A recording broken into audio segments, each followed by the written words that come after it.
Ne lancez pas un blog sur l'horreur. Vous ne le savez peut-être pas, mais j'ai une certaine présence sur Internet. Enfin, j'en avais une pour être exact. J'avais tout un groupe d'adeptes, probablement quelque part dans la centaine. Cela peut sembler impressionnant et tout, mais ce nombre fait pâle figure en comparaison à certains grands noms du web. Qu'est-ce qui attrait les gens vers moi, me demanderez-vous ?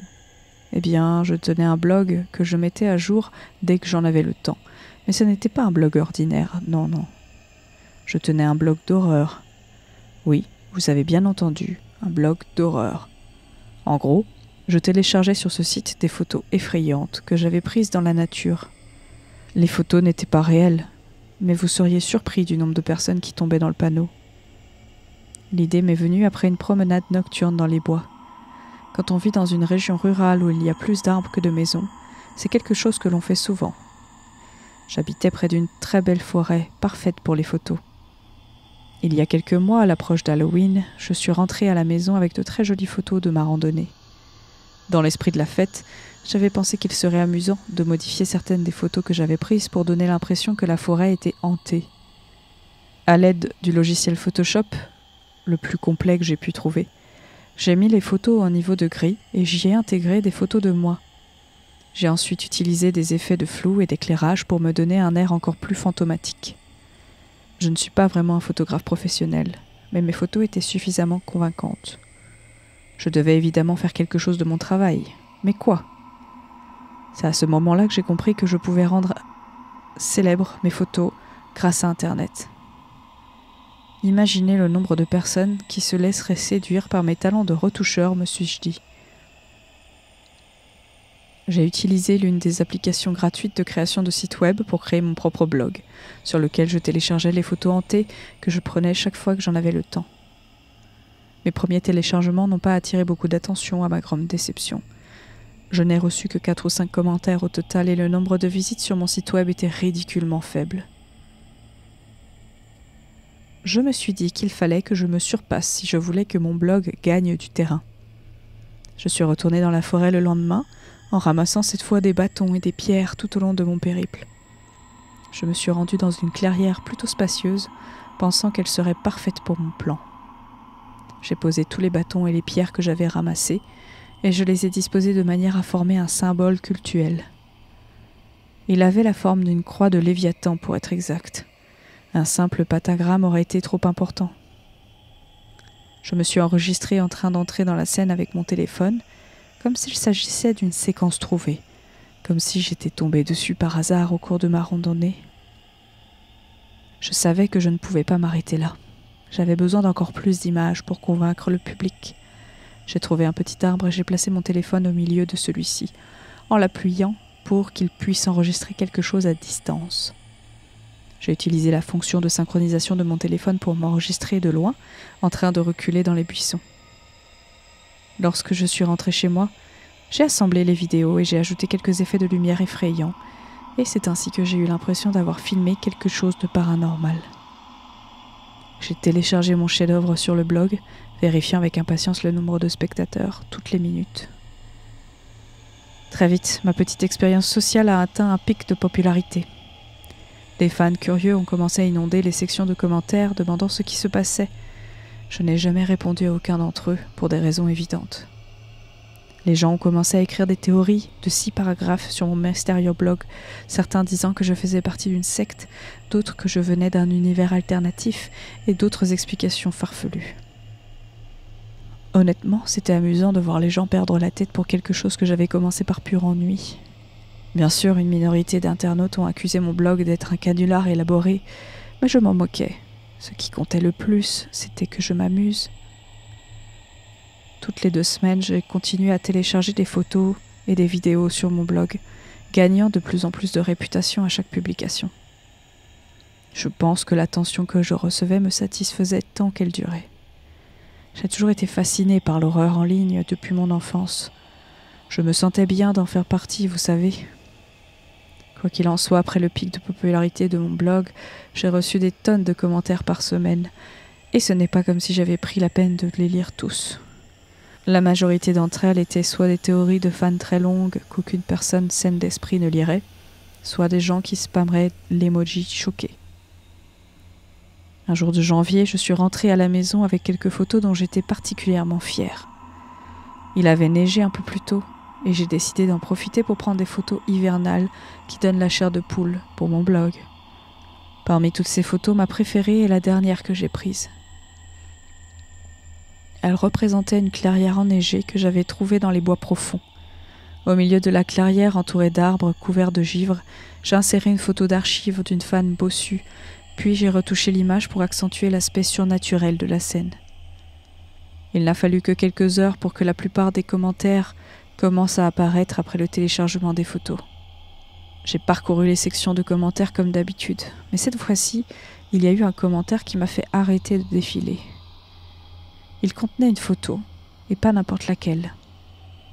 C'était une photo de ce qui semblait être le début d'un sentier menant à une forêt. Comme mes photos, elle était en noir et blanc. La première fois, je n'ai pas fait grand cas de ce commentaire. Il s'agissait probablement d'un jeune qui essayait de m'imiter et qui échouait lamentablement. Leur nom d'utilisateur était même un mélange de lettres et de chiffres qu'ils avaient probablement écrasés sur leur clavier pour l'obtenir. Je me suis dit que c'était vraiment nul. En février, j'ai trouvé un lac à moitié gelé lors de ma randonnée du soir. Sachant qu'il serait parfait pour mon blog, j'y ai pris quelques photos avant de rentrer chez moi. J'ai retouché les photos en conséquence, cette fois en ajoutant une image de stock d'une créature démoniaque que j'avais trouvée en ligne. J'ai ensuite téléchargé toutes les photos sur mon blog en espérant qu'elles seraient plus impressionnantes que jamais. Quelques minutes plus tard, j'ai rechargé la page pour voir si les commentaires sur mon dernier article avaient commencé à circuler. Ce que j'ai vu m'a glacé le sang. Le premier commentaire sur la page était une autre photo en noir et blanc. Mais cette fois-ci, il s'agissait d'une photo de l'arrière de ma maison. Mes mouvements se sont arrêtés momentanément après avoir vu cette image. Mon sang s'est transformé en glace, ma mâchoire s'est serrée et mes mains se sont figées sur place. Cette photo représentait indubitablement ma maison. À en juger par l'angle, la personne qui l'avait prise n'était pas très loin. Je n'avais pas envie de rester dans les parages pour voir si mon harceleur était là. J'ai fermé mon ordinateur et j'ai dévalé les escaliers. Je suis sortie de la maison et j'ai gagné le trottoir où j'ai continué à courir aussi vite qu'il m'était humainement possible. Je suis passée devant chaque maison, chaque rue, chaque magasin, sans même prendre la peine de m'arrêter pour reprendre mon souffle. J'ai continué à courir même si mes muscles diminuaient. J'ai continué à courir même si mon corps était surchauffé par la sueur. J'ai continué à courir jusqu'à ce que, finalement, je n'en puisse plus. Au moment où j'ai arrêté de courir, je me suis retrouvée devant la forêt. Il commençait déjà à faire trop sombre pour voir quoi que ce soit. J'ai tendu la main vers ma poche pour récupérer mon téléphone, mais je n'ai rien senti. J'ai poussé un juron en réalisant que j'avais laissé mon téléphone sur ma table de nuit pendant ma panique. Qu'allais-je faire maintenant ? La nuit noire approchait, mais je ne serais probablement pas plus en sécurité dans ma maison, n'est-ce pas ? Un sentiment de terreur insupportable a commencé à m'envahir. Je ne peux décrire cela que comme cette peur irrationnelle du noir que l'on ressent quand on est enfant, ce sentiment d'être observé, dont on n'arrive pas à se débarrasser. Mais cette fois, nos pires craintes se sont confirmées. Je ne sais pas si mes pensées étaient fiables à ce moment-là. J'étais dans un état où j'étais trop horrifiée pour comprendre ce qui se passait. Mais je le jure, j'ai pu entendre le léger son d'un appareil photo qui prenait un cliché dans l'obscurité. Soudain, j'ai entendu un bruit strident. Avant d'avoir pu capter ce que j'avais entendu, j'ai vu 2 ronds de lumière se diriger vers moi au loin. Tremblant de peur, j'ai couvert mon visage et je me suis préparée à l'impact, trop pétrifiée pour m'enfuir. Au lieu d'être attaquée par ce qui me poursuivait, j'ai senti quelqu'un poser ses mains sur mes épaules et m'escorter. Tout ce que j'ai pu faire, c'est me recroqueviller sur moi-même et trembler de peur sans même me soucier du fait que j'étais probablement entre les griffes d'un harceleur psychotique ou quelque chose comme ça. Heureusement pour moi, j'ai réalisé que ce n'était pas le cas après avoir été installée sur le siège passager de ce que j'ai reconnu comme étant une voiture de police. Il y a eu un silence gênant entre moi et l'officier alors qu'elle reprenait le chemin de ma maison. Je n'arrêtais pas de trembler et je devais régulièrement essuyer la morve et les larmes sur ma lèvre supérieure. Elle pouvait voir à quel point j'étais terrifiée. Après plusieurs minutes, l'officier a commencé à parler.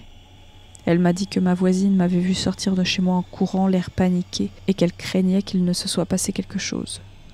D'après elle, ils avaient fouillé toute ma maison et l'espace autour, mais n'avaient rien trouvé d'anormal. Je lui ai parlé frénétiquement de mon blog, de la photo de ma maison et du fait que j'avais peur pour ma vie, avant de lui transmettre mon site web. Elle m'a dit qu'ils allaient retrouver au plus vite la personne qui s'en prenait à moi et m'a conseillé de prendre des mesures de sécurité supplémentaires avant de me raccompagner chez moi. Voyant à quel point j'étais effrayée, ma voisine a eu la gentillesse de me laisser dormir chez elle. Même après avoir barricadé les portes et verrouillé les fenêtres, je ne me souviens pas avoir dormi une seule seconde cette nuit-là. La première chose que j'ai faite le matin a été de supprimer entièrement le blog. J'ai ensuite emballé toutes mes affaires et je suis partie vivre chez ma mère plus tard dans la journée. Depuis, je me méfie des appareils technologiques. J'ai ignoré les appels téléphoniques de mes anciens voisins, qui se demandaient probablement encore où j'avais disparu. Je n'ai pas pris la peine de me connecter à mon ordinateur portable pour lire les nouvelles, ni même de consulter mon courrier électronique pour voir si les autorités m'avaient contacté. Ce n'est que plus tôt dans la journée que je me suis sentie à l'aise pour utiliser à nouveau mon ordinateur. Après que ma mère m'a suggéré de taper toutes mes pensées dans un document, en fait. Cela fait maintenant près d'1 heure que je compile tout ce qui me passe dans la tête. Et cela m'a permis d'évacuer beaucoup de stress, heureusement. Enfin, pendant un petit moment, ça m'a aidé, car il y a quelques instants, j'ai reçu un message provenant d'un numéro que je ne reconnais pas. Tout ce qu'il contenait était une photo, saturée d'une affreuse teinte noire et blanche qui m'était si familière. Cette fois, la photo représentait ce que j'ai rapidement reconnu comme étant la porte d'entrée de ma maison.